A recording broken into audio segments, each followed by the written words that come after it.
sodaachisa geeluma kamsaa taakkaratusa rabbii hoona jinaa siitu irraantisa rabbii hoona jinaa siitu irraantisa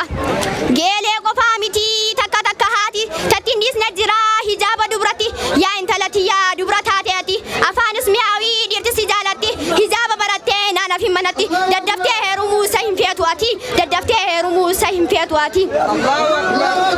yaadinumaa yoo rabbitti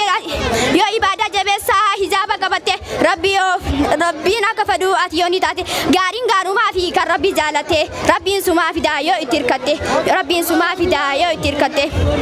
ajaa'ibee hedduu himneetis yoomnuma amantii hin beekan irra caalan nama wanni isaa yaachisuu gammachuu mamma irraa quban qaban du'eetiin kaafama gaafii guyyaa boruuf hin yaadanuma gaafii guyyaa boruuf hin yaadanuma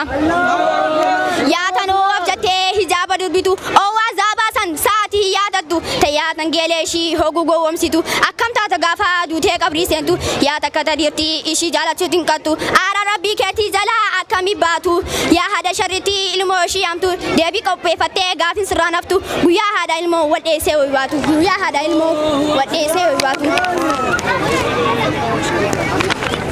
gariinis ni daakaa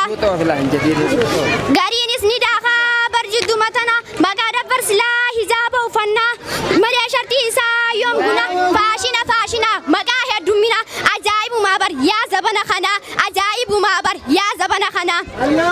hijaabni uffatan lallaaqanii miti shari'aanu seeraa kannitee jirti uffachuudhaaf seerri guutamuu qabaati dubbiin yoo rabbi kadhannee dubbiin ni laaffatti rabbii koonuu ofii karaa sirrii keeti rabbii koonuu ofii karaa sirrii keeti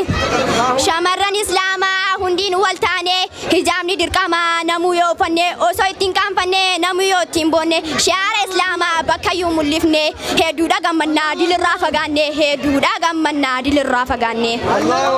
deemtee dubbii waa dhumuun dhiyaattu sa'aatiin kiyya dhumtee as bira waan kutu anis ta dubbattee ajrii itti argatu isinis warra dhagahee warra itti hojjetu rabbiin waa godhu namuu nagayatti wassalaamu alaikum wa rahmatullaahi wa barakaatu